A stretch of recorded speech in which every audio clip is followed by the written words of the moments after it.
శ్రీ గురుభ్యో నమః. శ్రీమాత్రే నమః.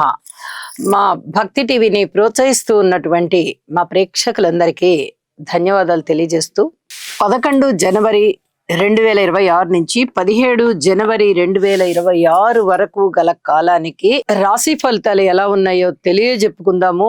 ముందుగా గ్రహస్థితులు.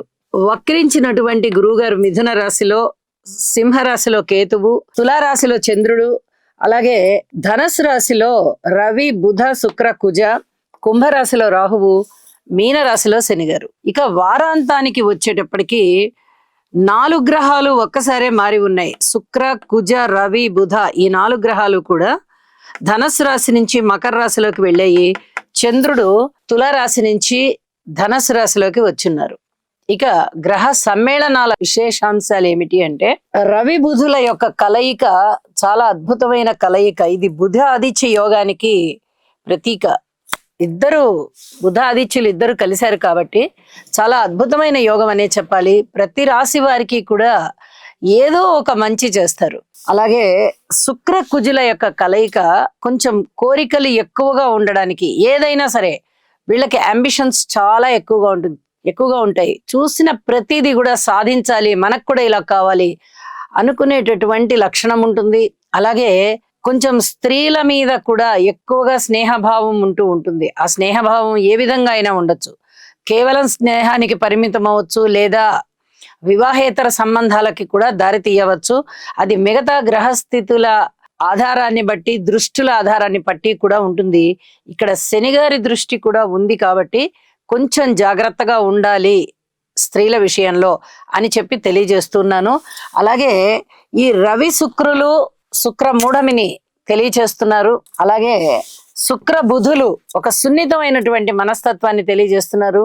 బుధ కుజులు ఎలక్ట్రికల్ అండ్ ఎలక్ట్రానిక్స్ వస్తువుల పైన ఎక్కువ మక్కువని తెలియజేస్తూ ఉన్నారు.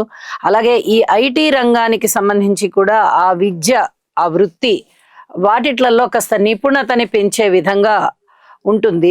ఇవి ఈ గ్రహ స్థితులు ఇలా ఉండగా ఎవరెవరికి ఎలా ఉంటాయి ఈ ఫలితాలు అనేది మనము ఆ రాసుల్లోకి వచ్చినప్పుడు తెలియచెప్పుకుందాము.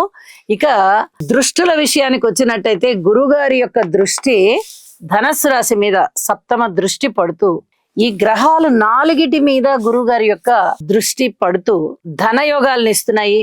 అలాగే విద్యా సంపదని పెంచుతున్నాయి, జ్ఞానాన్ని పెంచుతున్నాయి, పని సామర్థ్యం, ఉద్యోగ జీవితంలో చాలా చాలా మంచిగా చాలా బాగా చేస్తున్నారు అనేటటువంటి ఆ విధి నిర్వహణని సూచిస్తూ ఉంటుంది. అలాగే భూమికి సంబంధించి తగాదాలు లేకుండా, ఏదైనా వాహనాల కొనుగోలు విషయంలో, అమ్మకాల విషయంలో సజావుగా జరిగిపోయేటట్టుగా, రియల్ ఎస్టేట్ కూడా చాలా బాగుండేటట్టుగా ఇవన్నీ కూడా గురువుగారి దృష్టి చేత చాలా బాగుంటాయి. ఇంకా ముఖ్యంగా చెప్పాలంటే బంగారం బిజినెస్ చేసేవాళ్ళు, ఈ గోల్డ్ వ్యాపారస్తులు, తయారు చేసేవారు, వీళ్ళందరూ కూడా చాలా చాలా బాగుంటారు. ఇక శనిగారి యొక్క దృష్టి కూడా దశమ దృష్టి ఇదే ధనస్సు రాశి మీద పడుతూ ఉన్న కారణం చేత వాహన ప్రమాదాలు కానీ, హృద్రోగాలు కానీ, అలాగే ఏదైనా కొనుగోలు అమ్మకాల విషయంలో ఇబ్బందులు కానీ, వివాహేతర సంబంధాల విషయంలో కాస్త గొడవలు అవడం కానీ, అలాగే వివాహేతర సంబంధాలు ఏర్పడడం కానీ, స్నేహానికి అన్యాయం జరగడం కానీ, ఇలాంటివన్నీ కూడా ఉండే అవకాశాలు ఉన్నాయి. అలాగే గురువు గారి యొక్క నవమ దృష్టి రాహు మీద పడుతోంది. ఇది నాస్తిక భావాల్ని తగ్గించేస్తుంది. ఇది చెప్పదగినటువంటి సూచనగా తెలియజేస్తూ ఉన్నాను. ఇక గ్రహాల యొక్క విశేషాంశాలు ఇప్పుడు చెప్పుకున్నాము. రాశుల యొక్క వివరణలోకి వెళ్దాము. సింహరాశి వారికి తృతీయ స్థానంలో చంద్రుడు బాగున్నారు. ఈ వారంలో ఉన్న మేలైన గ్రహస్థితులు ఏమిటి అంటే, తృతీయ చంద్రుడు, పంచమ శుక్రుడు, లాభ గురువు, 3 గ్రహాలు చాలా అనుకూలమైనటువంటి ఫలితాలను ఇస్తున్నాయి. అయితే వీరికి ముందుగా మంచి ఫలితాలు చెప్పుకోవాల్సింది, చాలా ఊహించని విధంగా లాభాలు ఉండడము, అన్నదమ్ముల సహాయ సహకారం పెరగడము, మనోబలం పెరగడము, సంతాన రీత్యా కొంచెం బానే ఉంది అన్నట్టుగా సంతృప్తి కలిగించే అంశాలు ఉండడము. ఇక మిగతా విషయాలలో పూర్తి ఓర్పుతో జాగ్రత్తగా వెళ్లాల్సిందే.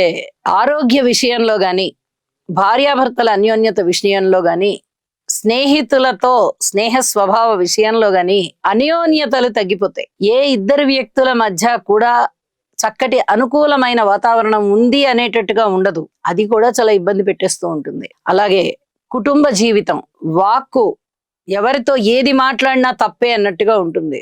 ధనము రాబడి బాగుంది, కానీ వ్యయం కూడా అదే స్థాయిలో వ్యయం కూడా జరుగుతుంది. మాతృవర్గ రీత్యా ఇబ్బందులు ఉన్నాయి. ఏదైనా వివాహేతర సంబంధ బాంధవ్యాలు ఇబ్బంది పెడుతున్నాయి.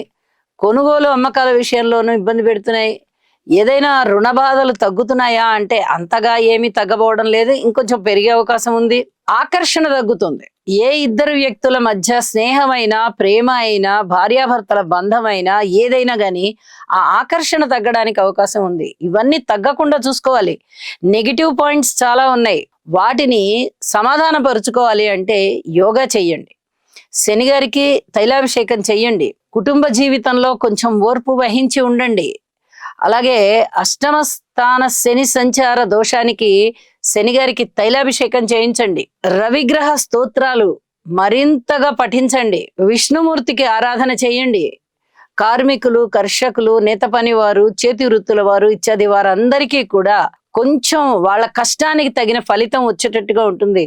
పెట్టుబడులు అధికంగా పెట్టకండి. వివాహాది శుభకార్యాల విషయంలో పూర్తిగా మంచి జరుగుతుందా మనకి అంటే ఇంకా అంత జరిగినట్టే ఉంటుంది, కానీ జరగదు. అలాగే ముఖ్యమైన నిర్ణయాలు తీసుకోవడంలో పెద్దల్ని అనుసరించండి. వాళ్ళ అభిప్రాయాలు సేకరించుకోండి. స్వతంత్ర నిర్ణయాలు తీసుకోకండి. వివాహేతర బంధాలు బెడిసి కొడతాయి, జాగ్రత్త. ఇది చాలా చెప్పదగినటువంటి సూచన. అలాగే ధనయోగాలు అయితే బాగున్నాయి. విద్య, విజ్ఞానం అన్ని పెరుగుతున్నాయి, కానీ చాలా ఆందోళన పడిపోతూ ఉంటారు. ప్రతి వారు కూడా సింహరాశిలో పుట్టినటువంటి మఖ, పొబ్బ, ఉత్తర 1వ పాదం ఈ 3 నక్షత్రాల వాళ్ళు తప్పనిసరిగా శివారాధన చెయ్యండి. ఇది చెప్పదగినటువంటి సూచనగా తెలియజేస్తూ ఉన్నాను.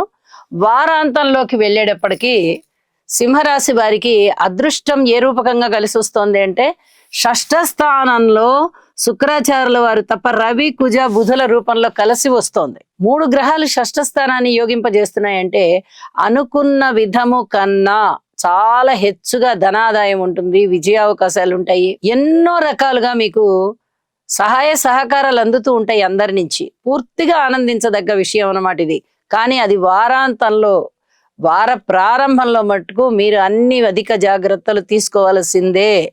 చెప్పినటువంటి సూచనలు పాటిస్తూ తీసుకోండి, అద్భుతంగా ఉంటారు మీరు. ఈ రాహుకేతువుల స్థితి సంచారం ఏమాత్రం బాగలేని కారణం చేత రాహు గారికి, కేతువు గారికి, అలాగే శని గారికి కూడా తప్పనిసరిగా స్తోత్ర పారాయణాలు చేసుకోండి. మీకు మరింతగా మనశ్శాంతి ఉంటుంది. శుభం. సర్వే జనా సుఖినో భవంతు.